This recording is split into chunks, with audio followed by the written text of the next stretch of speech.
What's going on, everybody? I'm CaptainRoBear, and this is Baldur's Gate episode 48, The After Show. Wow. Adam the dice giveth, they taketh away this week. Yep. 1 minute you're a god. Doing? Next minute, I'm going to creepy hell house. Not where I thought this episode was gonna go. I'll be dead me honest. Me neither. But, here we are. I blame you for making me roll that much. Statistically, the odds are the same for the other side of the dice. You could equally continue to roll hot. But before we get to the end of the episode, a much different vibe for 99% of the episode, which I think we all enjoyed, was a fabulous little exposition with Rook, of all people. We finally got the background that we've been dying to have, the conversation, and of course the amazingly witty lines that Mudcat comes up with every single time that just makes us all go, what? From a young age, I was a lyricist. And a scholar. And a scholar, of course. It's not of biology. You are fairly old, if I remember correctly. 247. Yep. But I mean, I enjoyed it. I thought it was cool to have like a different yet familiar conversation in a lot of ways. But I thought it was, I enjoyed it quite a lot, having that like kind of different take. I'm glad you kind of stuck with Rook for the whole episode. Yeah, glad you rolled with the punches. I thought it was really fun. Yeah, it was fun. Plus they're the same person, just slight differences. Realistically, it's the same person, just two halves of a coin, maybe, or just the same side of one coin. Not as Probably not a full half, not just the same. Like each of them is a quarter of the one side of the coin. This is a great metaphor. The other side of the coin doesn't have anything on it. It's clear. It's very clear. It's a one-sided coin. One-sided coin. Yeah, I've heard of those. Yeah, Yeah, it was fun to get perspective and have a little bit of a back and forth. Tonight we were missing radio, and people were very, very tired this evening, so it was fun, engaging conversation, and be able to get a session in when you're not quite up to snuff.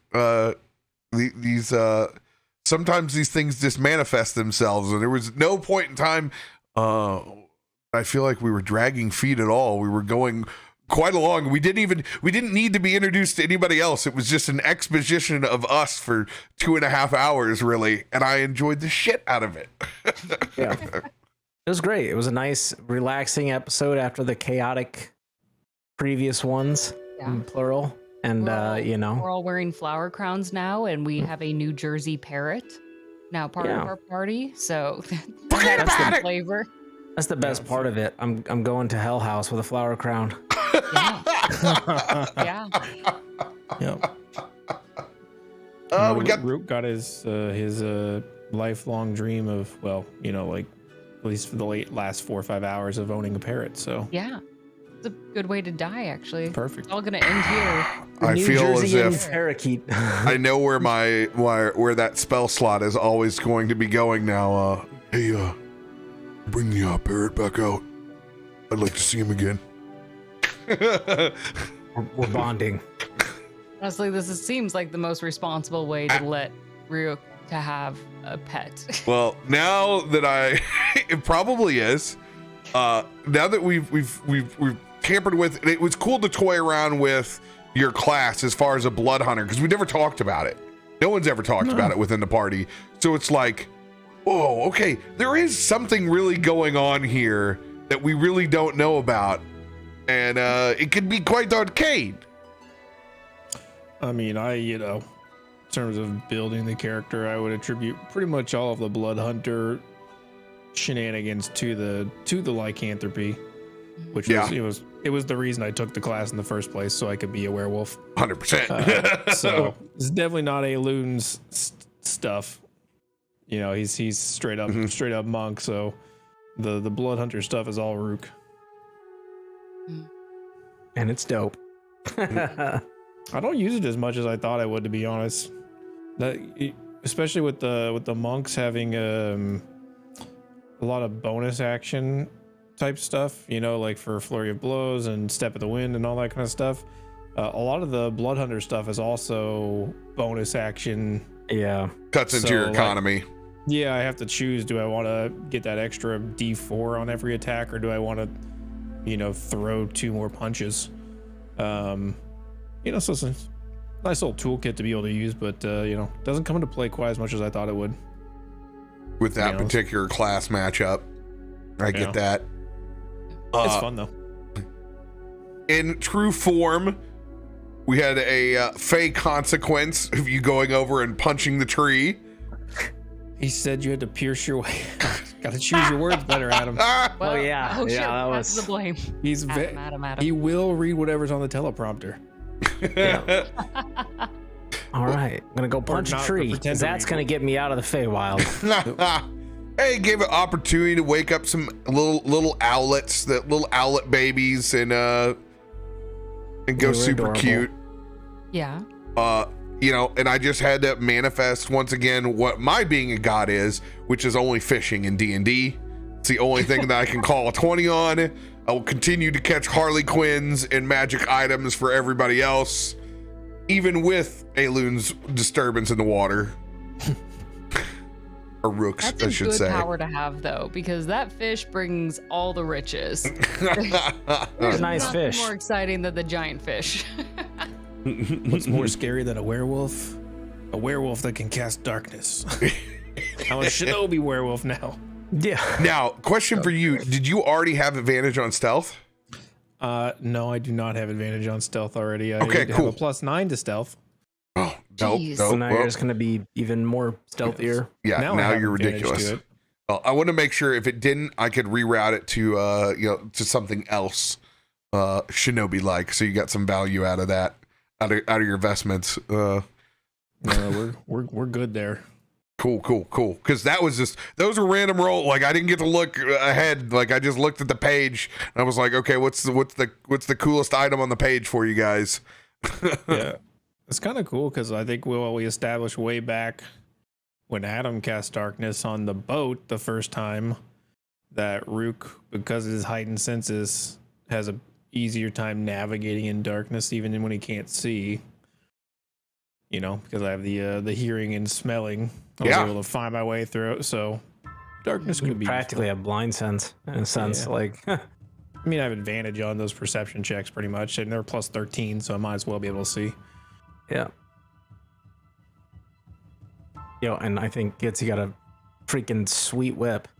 Yeah, I think it's Dude, that whip is so cool. that thing that's is going to be very helpful. cool. I think it's real cool. And that's where your roots started. You started with a whip at the very beginning of this campaign, and now you have a super dope one. And we'll definitely make this whip a 1d6 because I don't believe in that 1d4 whip action. Get out of here. Get out of here with that. Yeah, Need we'll more. make it just like Vine Whip. And yeah, you're able to shoot lightning out of it for the 10 Yeah. feet, which is killer. It's exactly what I You need. should just wrap that whip around your other like bladed whip. Oh, you have an electrified Combine bladed them. whip. Just wrap them around each other. Just a I feel whip like on a that would whip. make it a little harder to use as a whip. And you whole have the other whip. dragon claw on the back of it, which is really Yep. cool. Like your dagger now, you have a +3 dagger on the back end of that whip, which Yeah, is I do. badass. Two And who for knows one. who for knows one, what bro. you may need to use a dragon claw for in the future.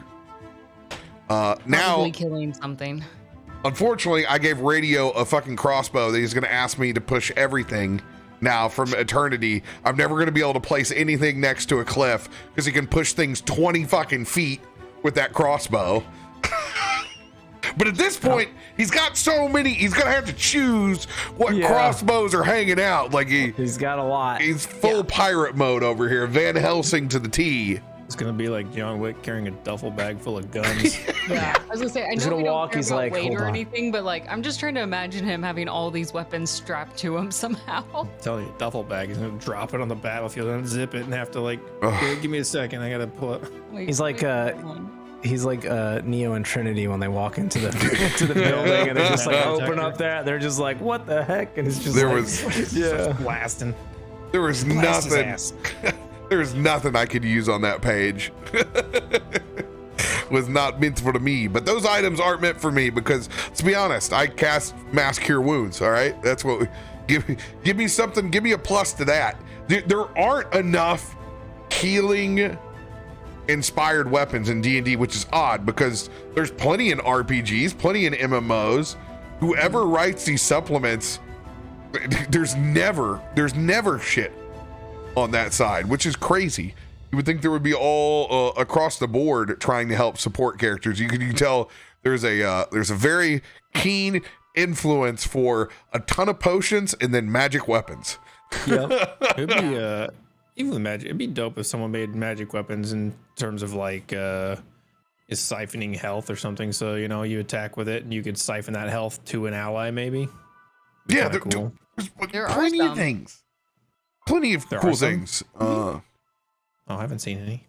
Yeah, I'm excited to read through this and then see because what I do is I try to take all the items and then parse them in to a class so that like you can get something that's relevant, but yeah, that's very cool. I'm excited to you got another pool with the Vault of Magic for 5th edition from Kobold. But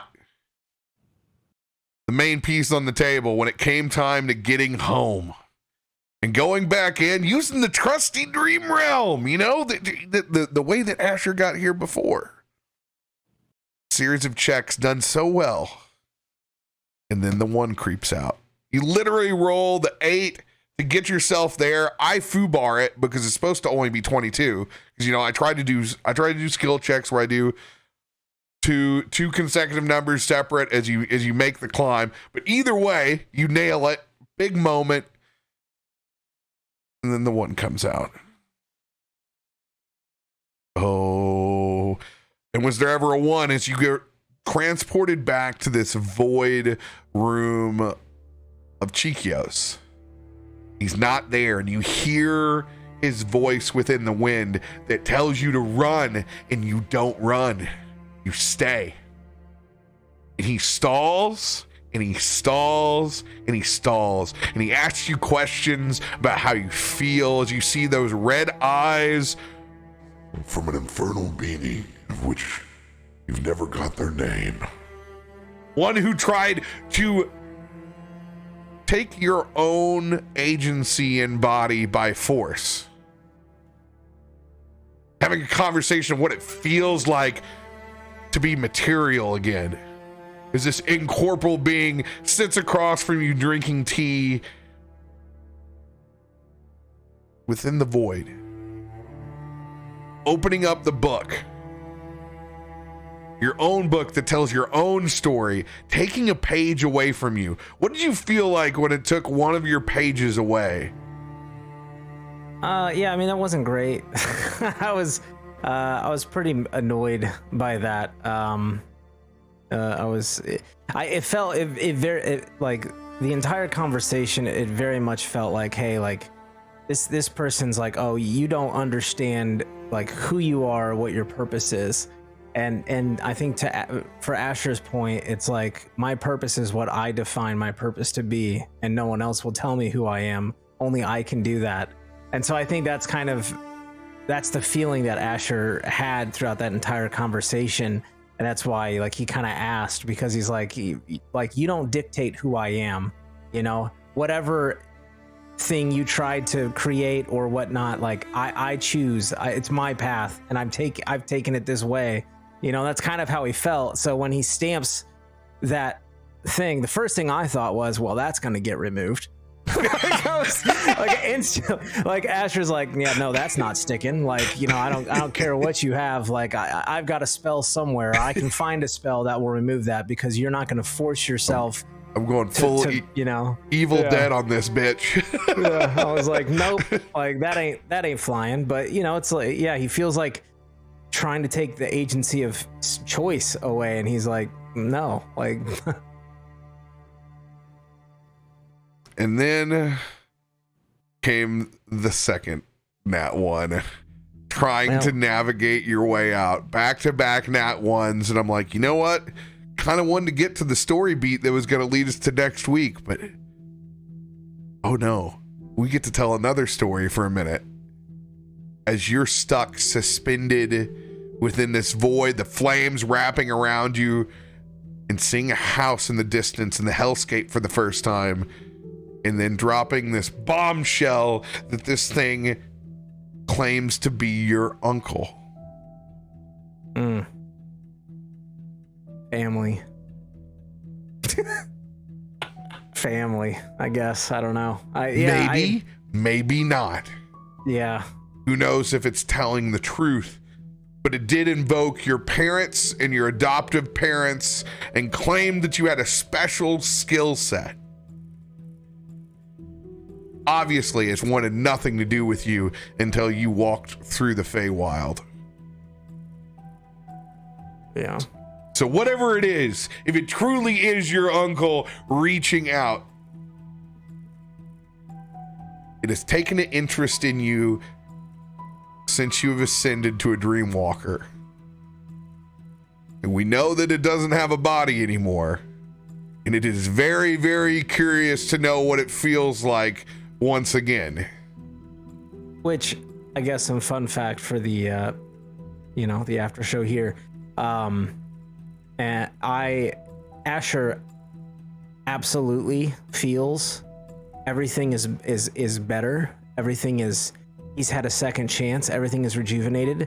But I specifically said everything was dull and mute and not great because I didn't want to give him the satisfaction. I was like, yeah, it's not great. Like, it's dull.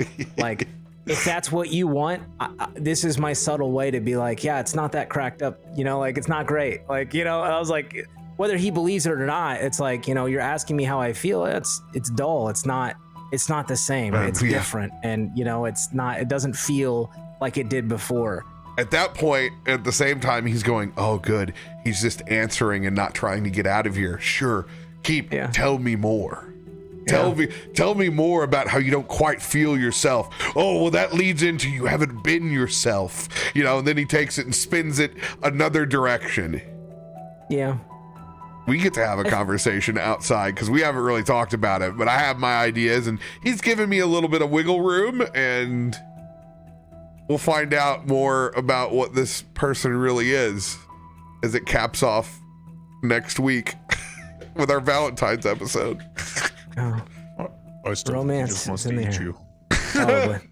Probably. I have apparently that face, so I don't know. He's Very edible face. It's a compliment, I assume. So it is a compliment, yeah. Thank you guys for powering through and getting ourselves an episode tonight. I appreciate you all. It's a good one. It was a good one. Oh yeah. I always enjoy our times together. So everybody in the after show, thank you for watching. We'll see you guys next week in hell.